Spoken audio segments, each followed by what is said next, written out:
Hey there, welcome back to Reddit XO, the best channel for Reddit cheating stories. Be sure to like, subscribe, and hit the bell notification for more stories like these. Now, let's get into the video. My fiancé, female 23, lied to me, male 26, for 3 months about wanting to fix our relationship, then cheated on me with a guy at work. This is a long read, but please make the effort to complete it. I'd want to share my experience with the rest of the world. On the 22nd of August this year, we announced our engagement to one another. Yes, she said emphatically. We lived together in an apartment for a period before moving into a house that we were renting out jointly. I reasoned that everything was going swimmingly in our relationship. It took approximately a week after we moved in before she grew distant, dismissive. I brought it up to her the night I discovered it, and she spent the most of the time I was speaking with her on her phone. Keep in mind that she was dismissive during the whole story I'm telling you. Let's fast forward a few weeks and see what happens. We had planned to treat her to a birthday dinner out with friends and family. It wasn't her birthday yet, so this was just a small early celebration. I wasn't delighted with the situation at the time since we were suffering difficulties, work was difficult, and we had to put down a cat. Our buddies noticed that I was melancholy later that evening. We were at this spot, and I was on my way to the next destination. Just get over it, she told him. Just be thankful for me since this is the final weekend I will be celebrating my birthday. That night, she grew intoxicated to the point that she needed medical attention, and I was forced to call an ambulance. At some point, she told me that I was dumb for doing it and that I didn't have to do it anymore. Her native state is the state of Ohio. We used to spend a lot of time there visiting her family. When we returned the next weekend, she was dismissive once again. Nothing she said or did was directed towards me, nor did she make any physical contact with me. It was the last night we were there that I broke down and sobbed. I was worried she was going to leave me without a word. When she observed that I was crying, she swiftly stated, "We need a break," and later that night, she told me that she was returning to Ohio to be closer to her family and that she was leaving me. It was clear to her that Ohio would be a repeating theme in her life, and she planned to return with or without me. We never took a break from our labor. We said that we were in need of the services of a professional therapist. I had to go out and get a therapist because she would never go out and find one. We hadn't had any relations up to this moment. Maybe a month from now, when I returned home from work one day, I told her that something needed to be done about this. She informed me that she did not want to have relations with me. Her curiosity in other guys has piqued the attention of others. Due to the fact that she was upfront about the other individuals, I thought she was not cheating on me. She first refused to tell me which guy it was, but she later admitted that it was one of her employees. We went on a date once in an effort to reignite the flames of our relationship. When she texted her boyfriend, "I would prefer to be with you, but I have to be here and pretend as if I wanted to be in this relationship." I knew what she was talking about. When I called her up on it, she responded by inventing this. She also hit me in the face on another occasion when she grew furious with me. And she went on to say that she was not sorry about anything and that I was emotional, which was the reason she didn't want to have relations with me. On the 19th of November, she went on a girls' outing with her friends. My request was for her to come in the night before. At the very least, please reassure me that she is okay. I couldn't care less about who she was or what she was getting up to. What was most important was for her to know that she was safe. She was never in a position to do so. I had to wake her up at 2 a.m. to ask her a question. She said that she was indeed. The next day she returned, claiming that they had planned a night out with the bar staff and that a guy had tried to pick her up. It struck me as odd that she hadn't informed me of this the previous night. Normally, she would do so. I was skeptical, so I checked her phone to make sure she was serious. I learned that she had sent a Snapchat shot of herself and her friend's buttocks to another guy, which I thought was hilarious.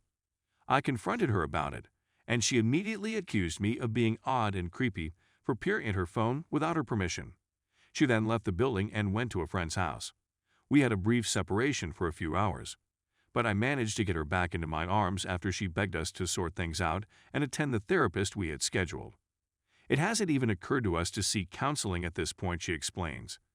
As a result, I began putting things together shortly after. At some point around Thanksgiving, she started staying late at work and returning home without retrieving her engagement ring from her car. On December 10th, I saw that she was messaging the guy she worked with. We arrived in the city on December 11th, and I saw she had contacted him a couple times that day as well as the previous day. I was annoyed at the time.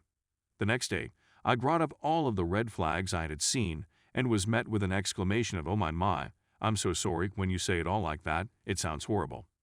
This was a conversation in which she grew defensive at first, then did not, and then did so once again. She said that they exclusively spoke about work throughout their conversation. As a consequence, I asked that the texts be read to me. "Trust me, if you read them, I understand what you're going through," she said. "You're going to be angry." Later that night, we had planned to have a game night and spend quality time together as a family. We were playing games when she took a couple quick glances at her phone. She then decided she didn't want to continue playing games. She had worked herself to exhaustion. We sat in bed so that I could watch television, and she sat in a position perpendicular to the television. My suspicions were confirmed when I saw her frantically flicking through her phone, searching for photographs. I'm thinking to myself, she's giving this dude nudes right in front of me, and she is. It seemed like her feet were on top of me. My friend's phone is charging right next to me.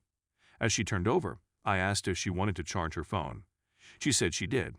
There was no response from the audience. I expressed 2 more points, but got no response. It sounded as though it was speaking to a stone wall in the background. It was 7 a.m. on December 13th when I finally got up an hour later, slept on the couch, and dumped her. She couldn't put up much of a fight, to be honest with you. She nodded and returned to her desk. She came back later in the day and gave me the ring she had given me. The woman confessed to me that she had been dabbling in relations with this guy at work and that she had been lying about it all. She said she didn't have me in mind when she made the decision.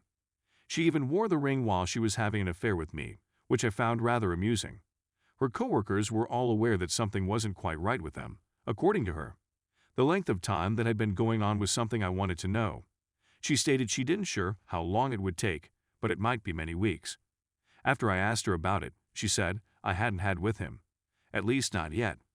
She was unable to look me in the eyes for the whole of the conversation, and she made no attempt to apologize. After our conversation, I went upstairs to make touch with other people. I walked back down the stairs. It was after she had left her perfume and hair in the shower that she continued to have relations with this guy. Additionally, I was aware of where she was supposed to remain, but she was not present. And it was the last straw. That was the conclusion of our in-person talk. The whole 3-month period, she would encounter challenges, I would feel the need to go, and she would fight back and say, "We can figure it out." If I was upset or sad, she grew impatient with me. She went through with it because, according to her, she felt bad for feeling this way and that it was having an effect on her. She was also sneering and dismissive. She didn't bother to ask about me, and her friends didn't bother to talk to me much either. She made it seem as though I was the source of the problem. She wouldn't even cuddle with me or kiss me on the lips. She'd stay up late on her phone, avoiding conversation with me. In hindsight, these 3 months were the most difficult of my life. It was something I detested, and as a consequence, I was extremely unhappy. She was well aware of this, and she was also well aware that I was fighting on her behalf. She couldn't have cared less. She didn't give a damn about me. I know she cheated on me for the first time in September because I can feel it in my bones. I also have a strong feeling that she has previously had relations with him. Now, once it's over, it's over. I'm able to be satisfied. That whatever this woman did will remain on my body for the rest of my life as a physical reminder of her actions. I have the ability to rehabilitate and restore my identity. Following today's post, I'm enraged, outraged, and perplexed. However, I instantly feel better since she is no longer giving me discomfort. Any girl who takes advantage of my devotion and lies to me about anything would have my whole contempt. I'm relieved that she's no longer here.